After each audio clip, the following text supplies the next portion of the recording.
Esto en realidad no está dentro de lo que es el curso de semiología. Solamente que considero muy necesario el que lo aprendas, tanto como a todos los alumnos. Por eso es que también invité a los chicos de los demás cursos de fármaco, de pato, tanto general como especial, para que pudieran saber de esto. En general, la medicina basada en la evidencia es muy importante y de hecho es la manera actual en la que debemos diagnosticar y también tratar a los pacientes. Así que vamos a darle a comenzar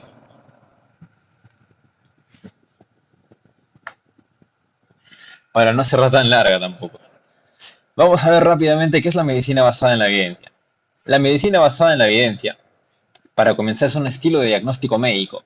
¿Qué va a hacer esto? Se va a basar en la toma de decisiones médicas, ¿sí? Una parte de subjetividad, pero con una gran parte de objetividad, que son las evidencias científicas, recolectadas de estudios e investigaciones de muy alta calidad, de la máxima calidad posible, como metaanálisis y estudios observacionales, o también de corte. La medicina basada en la evidencia va a combinar lo mejor de la experiencia médica y la evidencia objetiva. La evidencia objetiva, que está de hecho recolectada de la experiencia médica. Va a comparar los hallazgos que podemos encontrar en nuestro paciente al examinarlo físicamente con la ayuda que nos van a brindar los exámenes diagnósticos con la tecnología actual.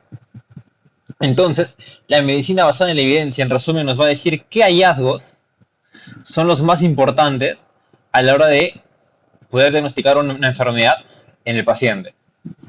Aquí tenemos un pequeño gráfico, nos menciona que hace un siglo los médicos, ¿cómo diagnosticaban? Más que todo con la observación en la cama, ¿no? Veían al paciente y en la cama decían, se tiene esto, esto, esto, esto y tal.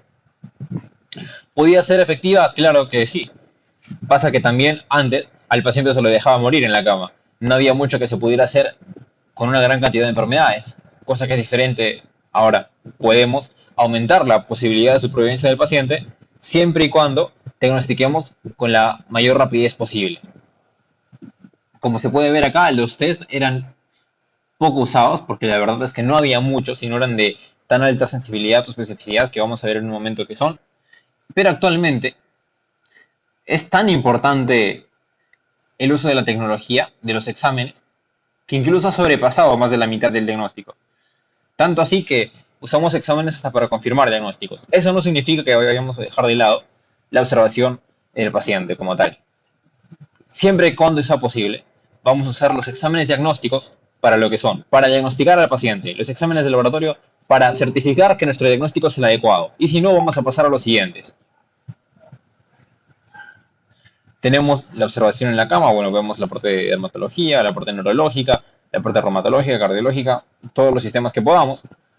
Y para hacer un diagnóstico acertado en el paciente, vamos a usar las variables, que son la probabilidad pretest, que es lo que vemos antes de realizar nuestros hallazgos, la sensibilidad, la especificidad y el likelihood ratio, o la razón de certeza, más conocido en diminutivo como LR. Esos son los cuatro factores que componen principalmente la medicina basada en la evidencia. Así que, si está todo bien hasta ahora, Martín, podemos avanzar a la próxima diapositiva. ¿Todo correcto? Ahora ya te queda más o menos claro qué es lo que es la medicina basada en la evidencia.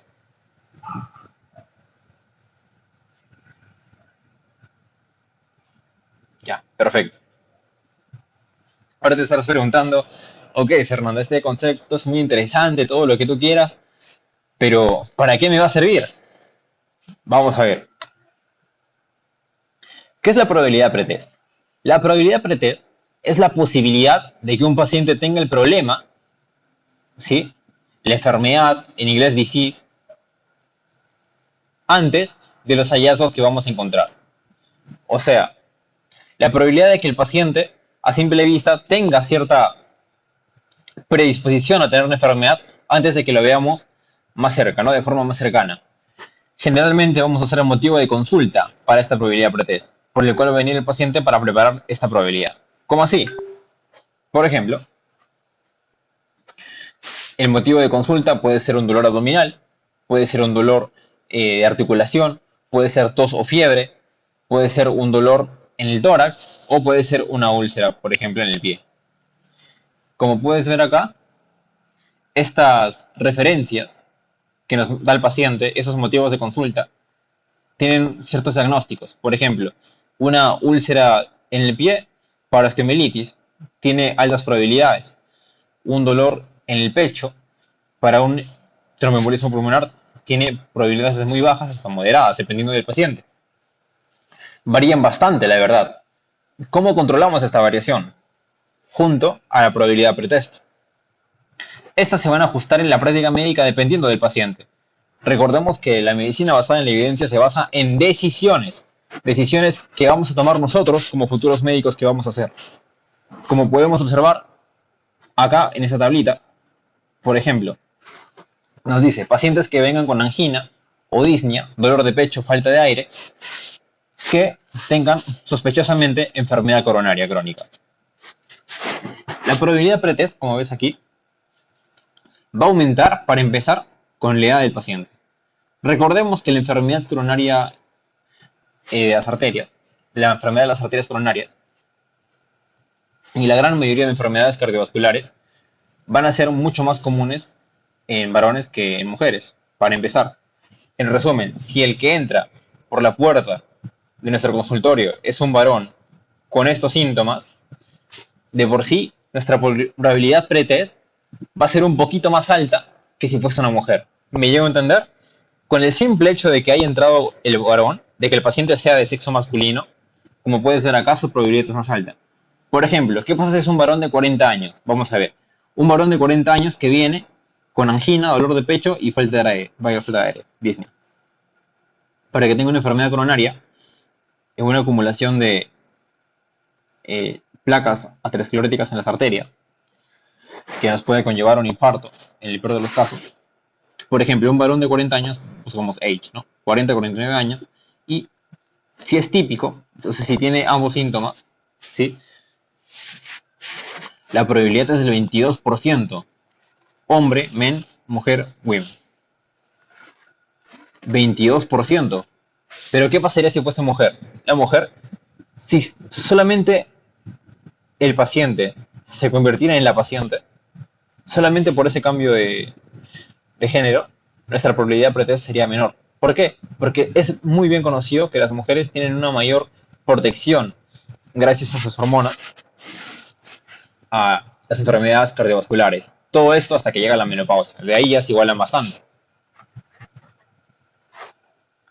Entonces, esto es la probabilidad pretest. Es la probabilidad de que el paciente tenga la enfermedad antes de que comencemos a buscar hallazgos. Nos vamos a ayudar más que todo de la epidemiología para aumentar o disminuir probabilidades pretest. Cuando llegamos al 100% de sospecha es porque ya tenemos la enfermedad diagnosticada correctamente. Es seguro que es esa enfermedad. Y para esto vamos a acumular porcentajes. Vamos a sumar porcentajes que nos van a llevar hasta el 100% que queremos. ¿Y cuál es el primero de todos ellos? La probabilidad pretest. La probabilidad pre, antes de buscar hallazgos. ¿Hasta acá todo claro?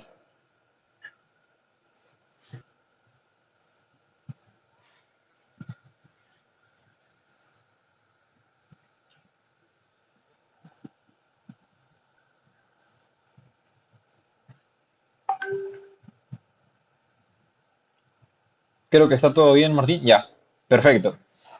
Vamos a continuar. Es un poquito confuso, tal vez, pero ahorita se te va a esclarecer todo. Con que tengas claro que la probabilidad pretest es el primero de los porcentajes que vamos a juntar para poder llegar al 100% que es el diagnóstico del paciente, con eso me basta.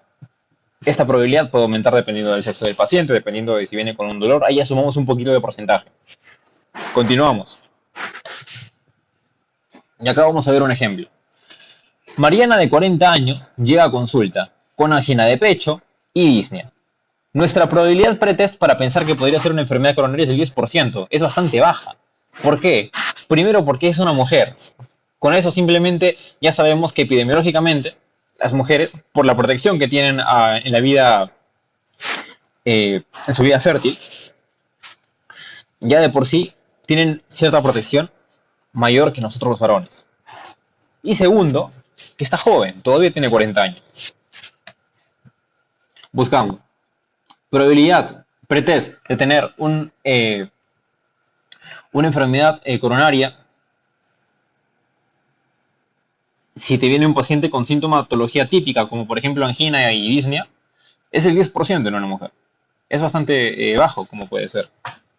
Eso no significa que luego si se suman más síntomas, el porcentaje puede aumentar. Pero de por sí empezamos con algo bajo.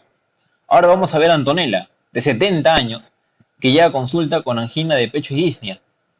Nuestra probabilidad pretest acá va a ser 70 años. Angina de pecho y disnea son sintomatologías típicas. Es del 27%. 27%, y es un poco más de la cuarta parte de todo el 100% para diagnosticar una enfermedad coronaria, que podría ser aguda. Así que por ahora vamos bien. Como ves, aumenta bastante, más del doble a comparación con Mariana, por el simple hecho de la edad. Ahora bien, si nuestra paciente de 60 años, Antonella, tuviese sobrepeso, como lo vemos en la imagen, eso también aumentaría nuestra probabilidad pretest, aunque sea un poco. La pregunta es cuánto. Realmente no lo sabemos. Hay un montón de estudios para todas las enfermedades que podamos creer o pensar, bueno, no para todas, pero para la mayoría, que intentan darnos siempre esas tablitas de probabilidades pretest, que son de mucha ayuda. A veces simplemente no los vamos a tener o no vamos a recibir cantidades exactas en los estudios. Por ejemplo, podemos tomar una decisión de subirle un 10% a 15% si es que tiene sobrepeso. Y lo más importante de esto, en realidad, porque la probabilidad pretest es solamente el inicio. Lo que nos va a definir llegar al 100% de diagnóstico van a ser los LRs que vamos a ver ahora. Comenzamos a buscar hallazgos físicos y exámenes para saber si nuestro diagnóstico es el correcto. En resumen, Antonella, por tener una mayor edad y también por tener una condición como el sobrepeso, va a tener una probabilidad pretest mayor que Mariana de tener una enfermedad coronaria que pueda ser aguda. ¿Todo correcto hasta aquí?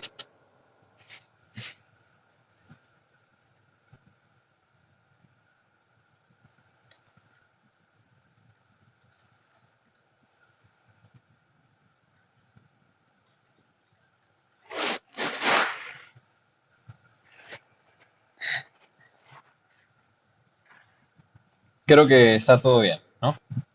Ya, perfecto. Vamos a seguir avanzando.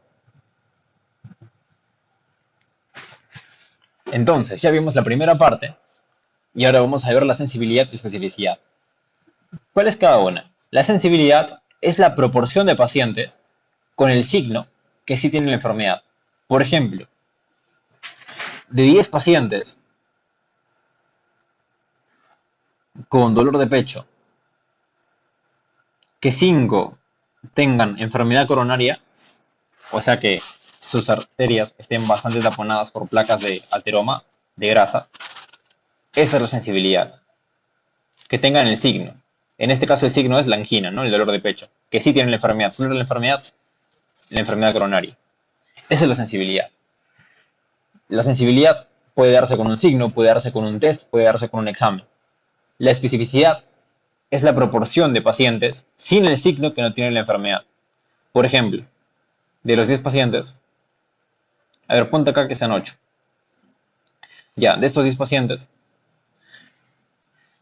me dicen que 4 no tenían angina y estos 4 tampoco tenían enfermedad. Estas son la sensibilidad, perdón, la especificidad. Una especificidad puede ser alta, puede ser baja también. La sensibilidad de un signo puede ser alta y puede ser baja. Vamos a tomar un ejemplo. El ST elevado en el EKG. El ST elevado, bueno, el EKG normal es así, ¿no? La onda P, el QRS y la onda T, normalmente. Pero en un evento isquémico, en un SICA, en un síndrome isquémico coronario aguda, si la oclusión de la arteria, de la coronaria, que si la vemos de largo es así, se queda tapada porque la placa de ateroma se rompe y entonces un trombo llega a tapar toda la arteria. Si la oclusión es total y se produce ya lo que conocemos como un infarto, totalmente, en el EKG el segmento ST se va a elevar. Esta es la famosa elevación del ST, un infarto con ST elevado. Este ST elevado en el EKG tiene una sensibilidad muy alta de un infarto agudo del miocardio, con obstrucción de la coronaria. En resumen, cuando vemos en un paciente que en su EKG el ST está elevado, estamos muy pero muy seguros de que lo más probable es que vaya a tener un infarto con obstrucción de la coronaria. Y tenemos que actuar así veloz. ¿Por qué? Porque en 20 minutos esas células cardíacas van a comenzar a morir por falta de oxígeno. En cambio, no, todavía no vamos a llegar acá. Y también tiene una muy alta especificidad. ¿Por qué? Porque si el paciente, por ejemplo, no lo tuviese, o sea, la obstrucción es parcial, simplemente, no se ha tapado toda la arteria como acá, que ya es el 90-100% incluso, entonces el ST no se va a elevar. ¿Y qué pasa si el ST no está elevado? Eso significa que su infarto ha sido sin elevación del ST y que no hay tejido cardíaco que vaya a morir, sino que está isquemiándose porque le falta oxígeno. No está que reclama oxígeno y por eso el dolor del paciente. ¿Se ha obstruido una arteria coronaria? Totalmente no, solamente en parte. Entonces, en resumen, podemos decir que el ST elevado en el EKG tiene una especificidad muy alta. ¿Por qué? Porque los pacientes que no lo tienen, no tienen la arteria coronaria obstruida. Y a la vez tiene una sensibilidad muy alta. ¿Por qué? Porque los pacientes que sí lo presentan, sí tienen la arteria coronaria toda tapada de grasa. La sensibilidad y la especificidad tienen un valor del 1 al 100 y los likelihood ratio se hallan con base en estos. ¿Cuál es la fórmula del LR? Es la sensibilidad sobre 1 menos la especificidad. Y el LR negativo, que lo vamos a ver muy poco, es 1 menos la sensibilidad sobre la especificidad. Más quiero que te enfoques en el LR positivo.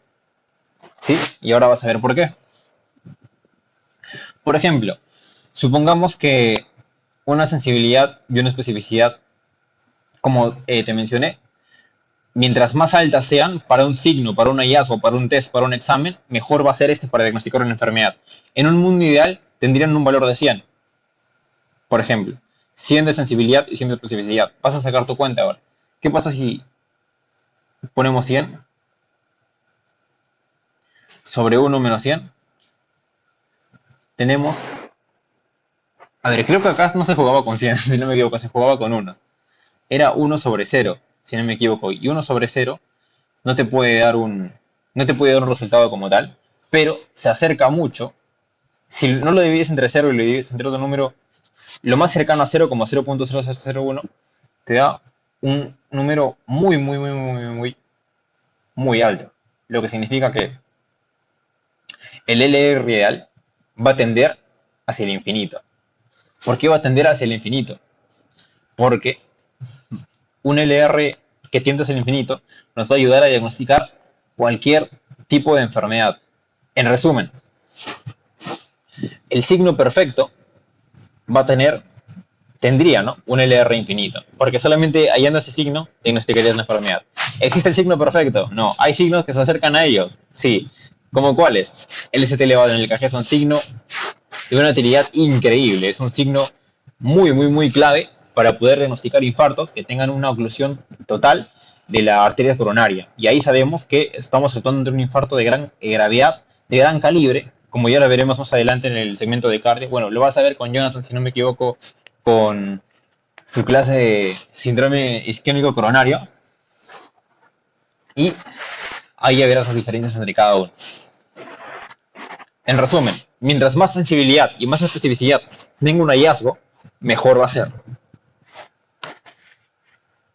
Finalmente, vamos a pasar al likelihood ratio, o en español, razón de certeza. No suena tan cool, pero es muy importante.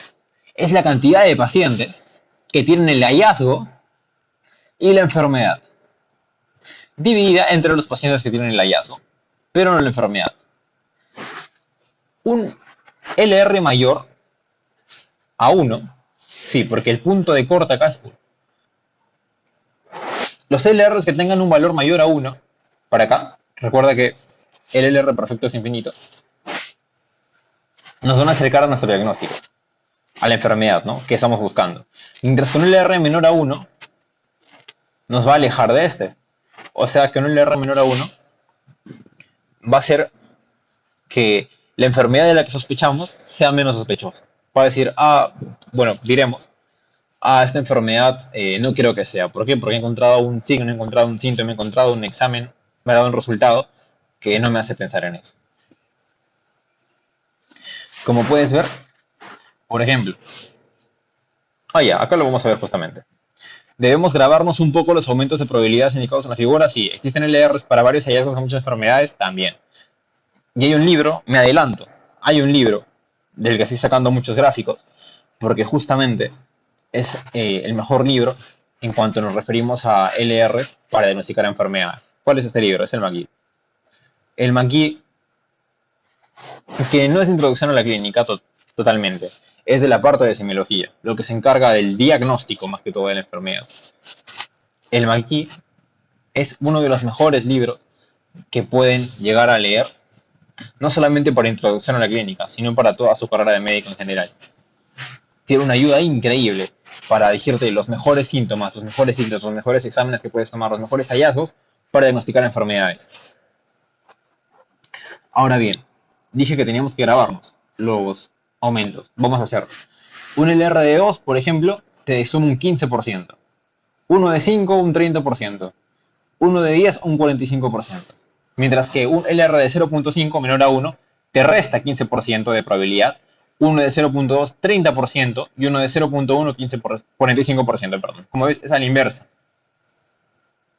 ¿Qué pasa si tenemos una probabilidad pretest, por ejemplo, con la señora de 27%? Ponle que está cerca acá, a 0.3. Un 0.3. Prácticamente un 30%, ¿no? Ya. ¿Qué pasa si encontramos un LR positivo de, por ejemplo, 5? Esto nos va a dar un 30% más. Y vamos acá hasta 5 y nos quedaríamos con un 70%. Un 70%, un 70%, hola Liz, para poder tener una enfermedad coronaria. ¿Hasta acá está todo bien? Para poder pasar al ejemplo, para que lo puedan tener mucho más claro.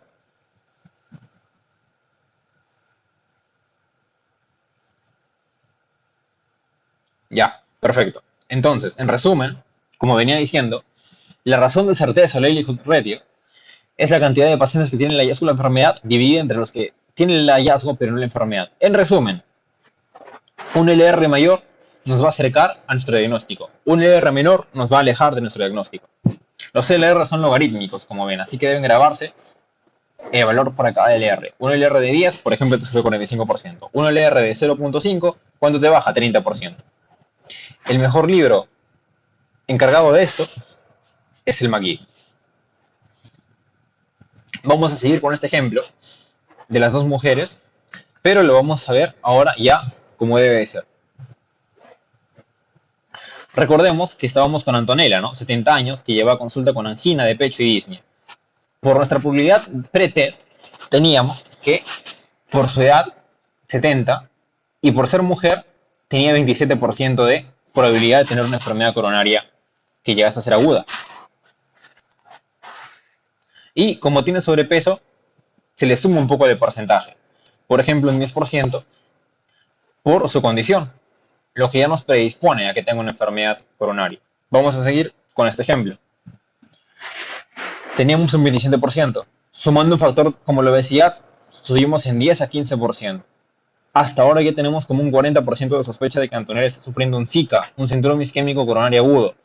Así que, ¿qué es lo que hacemos? Como buenos médicos que somos, ya tenemos una buena carga de sospecha. Recordemos que si llegamos al 100%, la enfermedad está diagnosticada. No tenemos nada más que hacer acá. Y esto es en la teoría, porque en realidad, chicos, cuando estén en un 85-90%, ustedes ya van a estar listos para iniciar tratamiento. Así va a ser. Muy pocas veces van a llegar al 100%. Por ejemplo, en este caso, sí nos vamos a acercar mucho al 100% porque el ST elevado en el EKG es uno de los mejores hallazgos que existen en la medicina. Es muy bueno para diagnosticar su enfermedad, que es el infarto. Pero no todos los hallazgos van a ser así. En 80 o 85% de probabilidad de que sospechen ustedes que es una enfermedad, ustedes ya van a empezar el tratamiento y si sale bien, confirmarán que es la enfermedad. Si no, regresarán otra vez y van a buscar cuál es la enfermedad que tiene el paciente. Le tomamos un EKG al paciente Antonella. Y el EKG, oh sorpresa, tiene un ST elevado. ¿Saben cuál es el LR de un ST elevado en el EKG para enfermedad coronaria aguda? Es hilarante la cantidad de LR que tiene. Por eso les dije que estábamos ante un ejemplo, porque este tiene un LR de 22.3, una elevación del ST. Fernando, ¿cuánto es 22.3 en porcentaje? No me pregunten porque no lo sé. Pero, supongamos que Antonella tenía 40%. 0.4, agarramos acá. Acá están las curvas, ¿ven? Como ven, son logarítmicas. La de 10 ya te deja a un paso con la enfermedad diagnosticada. Una de 22, chicos, no sé dónde queda una de 22. Debe estar por acá más o menos. La de 22 ya te deja con un 95% aproximadamente de total.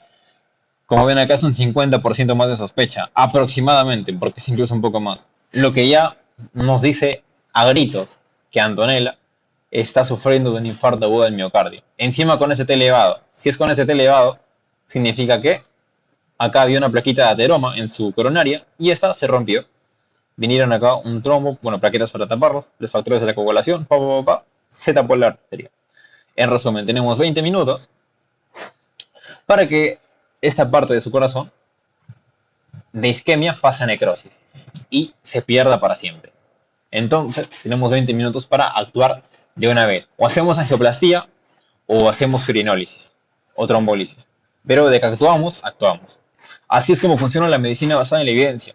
Nos basamos en la objetividad, pero a la hora de la hora, ¿quién es el que toma la decisión? Es el médico, somos nosotros. Tenemos que actuar.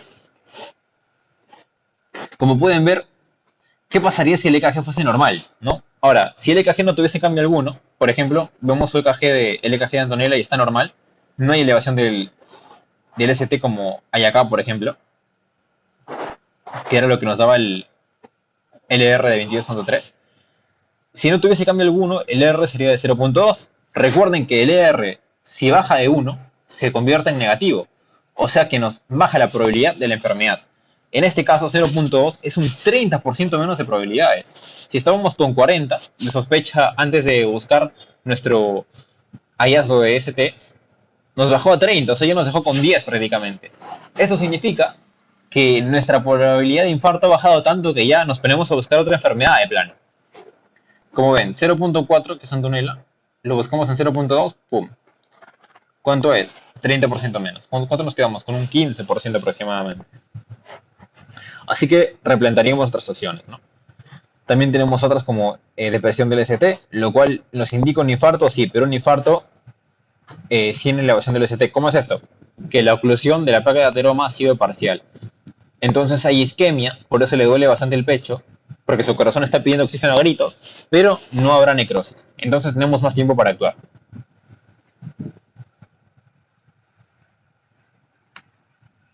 Recordemos, bueno, antes de pasar ya a la última parte, ¿está todo bien hasta ahora, chicos?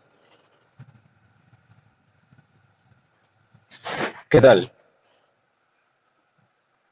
¿Alguna pregunta? ¿Quieren que explique otra vez? ¿Está todo correcto? ¿Entendieron? ¿No entendieron? Ese silencio me asusta.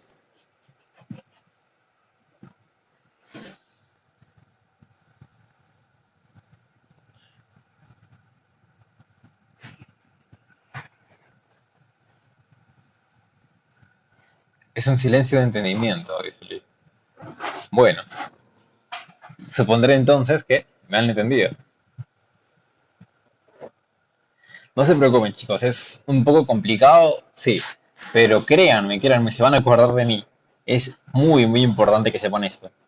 No se los digo porque se los van a enseñar en la universidad, porque no lo van a ver, serán muy pocos profesores los que les pongan estas tablas.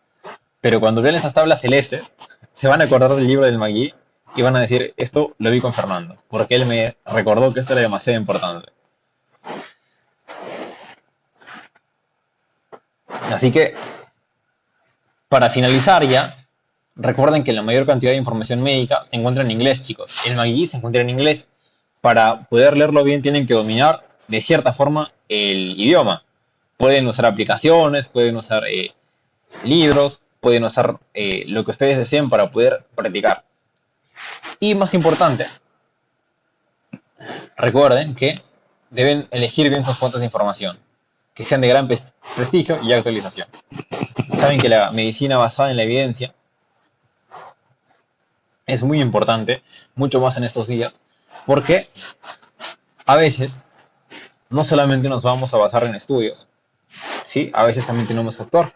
Y la medicina basada en la evidencia es el equilibrio perfecto entre la experiencia que tenemos los médicos y los que han tenido la experiencia que han tenido los médicos pasados para reunir evidencia que nosotros, los futuros médicos, vamos a poder utilizar a nuestro favor.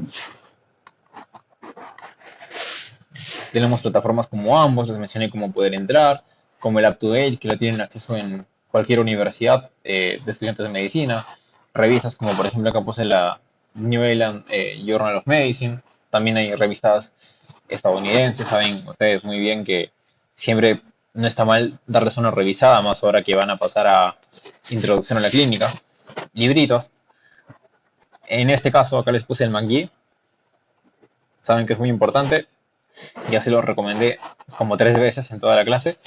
Les recalco, por favor, denle una revisada. No se van a arrepentir.